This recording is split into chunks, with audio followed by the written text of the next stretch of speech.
മണിച്ചിത്രത്താഴ് എന്ന് പറയുന്ന സാധനം എടുത്തിട്ട് അതിനെ ഒരുമാതിരി പിച്ചി ചീന്തുന്ന അവസ്ഥയായിരുന്നു. എത്ര വട്ടാണ് അതിനെ റീമേക്ക് ചെയ്തിരിക്കുന്നത്. എന്തൊരു ഓ, ഈ കഷ്ടം. ചന്ദ്രമുഖി ക്ലാസിക് ആണ്. നിനക്ക് മുതലവായിട്ട് അതെ, മറക്കാൻ അതല്ലവാ. പറ്റുന്നില്ല. എന്നെ കൊടുമൈ സർവണൻ, ഈ സെഗ്മെന്റിന്റെ തന്നെ പേര് ആ പടം ഇല്ലായിരുന്നു കിട്ടുമായിരുന്നു. തീർച്ചയായിട്ടും തീർച്ചയായിട്ടും. ഇപ്പോഴും ഇത്ര ഐക്കോണിക് ആയിട്ടുള്ള ഒരു ഡയലോഗ് വേറെ ഉണ്ടോ? എന്നെ കൊടുമൈ Saravanan. I can feel the pain. എനിക്ക് പ്രഭുവിന്റെ പെയിൻ ഫീൽ ചെയ്യാൻ പറ്റും ഇതിന്റെ. പുള്ളിയുടെ പ്രൊഡക്ഷൻ ഹൗസ് തകർന്നു പോകുന്നല്ലോ എന്ന് ആലോചിക്കുമ്പോൾ ശിവാജി പ്രൊഡക്ഷൻസിന്റെ പേരില്, അപ്പന്റെ പേരിലുള്ള പ്രൊഡക്ഷൻ ഹൗസ്, നിനക്കൊക്കെ കാശ് കൊടുത്ത് നിന്നെയൊക്കെ കൊണ്ട് പടം എടുപ്പിച്ചിട്ട് എന്നെ ഈ അവസ്ഥയിൽ.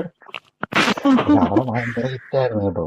100 ദിവസത്തിനൊക്കെ 200 ദിവസം 300 ദിവസം ഏതാണ്ട് ഓടിയ പടമാണ്. അതെങ്ങനെ ഹിറ്റ് ഭയങ്കര ആവാതിരിക്കും? ഹിറ്റാണ്. അത് മണിച്ചിത്രത്താഴിന്റെ മാത്രം റീമേക്ക് അല്ലല്ലോ, അത് ആറാം തമ്പുരാന്റെയും